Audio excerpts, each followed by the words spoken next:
आज का video OCD वालों के लिए है। ओसीडी में क्या होता है कि दो बच्चे होते हैं। अब देखिए उदाहरण दो बच्चों का लेते हैं। आप एक घर में हैं, उस घर में दो बच्चे हैं। एक बच्चा बड़ा जिद्दी है, वो बड़ी जिद करता है, चॉकलेट मांगता है, सामान मांगता है, खिलौने मांगते हैं।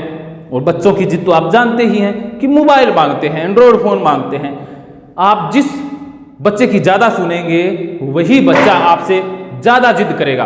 और दूसरा बच्चा है, बड़ा सियाना है, मासूम सा है, कुछ मांगता ही नहीं है, तो उसकी तरफ कोई ध्यान देता ही नहीं है, ना उसे कोई सामान देता है। कभी भूल चूक के वो मांग भी ले तब भी उसकी मांग पूरी की नहीं जाती है।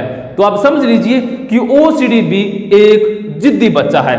आप जितनी ज्यादा इसकी जिद पूरी करते जाएंगे उतनी ही बात और अधिक ये मनवाता जाएगा। आप पहला दिन याद कीजिए जब आपके मन में विचार आया कि हाथ में गंदगी लगी होगी, धो लेने चाहिए, तो आपने इस जिद्दी बच्चे की बात मान ली और बार बार बात मान ली और आपने हाथ धो लिया। फिर थोड़ी सी देर बाद में कि कपड़ों पर गंदगी लगी होगी, शरीर पे लगी होगी, नहा लेना चाहिए, तो आपने इस जिद्दी बच्चे की बात मान ली, नहाने लग गए। दूसरे तीसरे दिन फिर कि और अधिक गंदगी लगी होगी, घर में फैल जाएगी, कपड़ों पर लग जाएगी, बेड पर लग जाएगी, कुर्सी पर लग जाएगी। इस तरह से रोज रोज ये अपनी जिद बढ़ाता भी गया और मनवाता भी गया।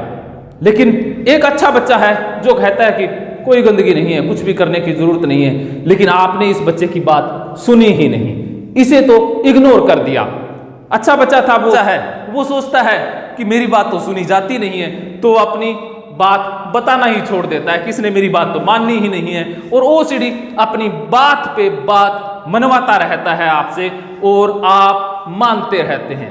अब देखिए कि टिप्स यही है कि ओसीडी जो जिद्दी बच्चा है उसकी बात माननी नहीं है, उसे इग्नोर करना होगा। और जो अच्छा बच्चा है, आपके मन में एक अच्छा बच्चा ही है जो कहता है कि कुछ भी गंदा नहीं है, अगर गंदा होता तो सारी दुनिया गंदी हो जाती, बाकी लोग भी तो रहते हैं। ये सेंस अंदर से आती है, ये आवाज अंदर से आती है, लेकिन इसे सुनता कौन है? इसे तो दबाई ही दिया जाता है। तो इस आवाज को सुनना है, इस अच्छे बच्चे वाली आवाज को आपने सुनना शुरू कर देना है।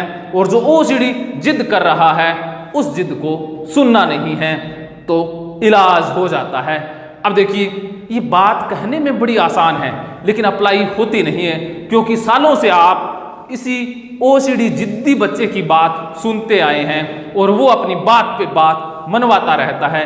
अगर आप एक दिन इसकी बात ना मानेंगे तो ये और अधिक डराएगा, धमकाएगा, खतरा दिखाएगा, आपको परेशान करेगा, एंजाइटी लेवल बढ़ा देगा, स्ट्रेस पूरी तरह से हावी कर देगा, गंदा हो जाएगा, गंदगी फैल जाएगी, चोरी हो जाएगी, भगवान ये कर देंगे, सब कुछ कर देंगे। जितना आपको डरा सकता है ये डराने की कोशिश करेगा, क्योंकि इसे पता है कि मैंने डरा दिया तो ये अपना काम करने लग जाएगा और मेरी बात मान लेगा, मुझे जो चॉकलेट और मेरी खुराक है वो देता रहेगा। तो आपने ये पक्का निश्चय कर लेना है कि इस ओसीडी जिद्दी बच्चे की बात किसी भी हालत में सुननी नहीं है। बस सुननी है तो उस अच्छे बच्चे की आवाज, वो कहेगा कुछ भी गंदा नहीं है, छोड़ दो, अपना काम करते रहो। जोधप्रिया जी जो कहते हैं वो बात सत्य है, क्योंकि जोधप्रिया जो कह रहा है वो बात है अच्छे बच्चे वाली। अच्छे बच्चे की क्या क्या बातें होती है उससे संबंधित मैंने बहुत सारे वीडियो बनाए हैं। आप उन वीडियोस को देखिए, आपको मोटिवेशन मिलेगी, आपको एक साहस मिलेगा और अच्छे बच्चे की जो आवाज़ है वो बढ़नी स्टार्ट हो जाएगी। और बुरे बच्चे की आवाज़ है धीरे धीरे उसकी बात नहीं मानेंगे, वो दबनी स्टार्ट हो जाएगी। घर में देख लीजिए दो बच्चे हैं, जिस बच्चे की तरफ आप ज़्यादा ध्यान दोगे, जिस बच्चे की ज़्यादा जिद पूरी करोगे उसकी जिद दिनों दिन बढ़ती जाएगी। और जिस बच्चे की तरफ ध्यान ही नहीं दोगे, इग्नोर करोगे, बात मानोगे नहीं, तो थोड़े दिनों बाद में वो सुस्त हो जाएगा, अपनी बात कहना ही छोड़ देगा। तो यही ओसीडी के साथ होता है।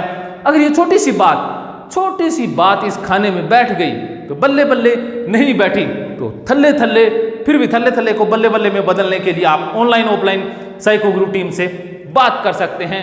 आप राजेंद्र जोधपुरिया वेबसाइट पर रिटर्न में टिप्स देखते हैं, इसके लिए मैं आपका तहे दिल से आभारी हूं।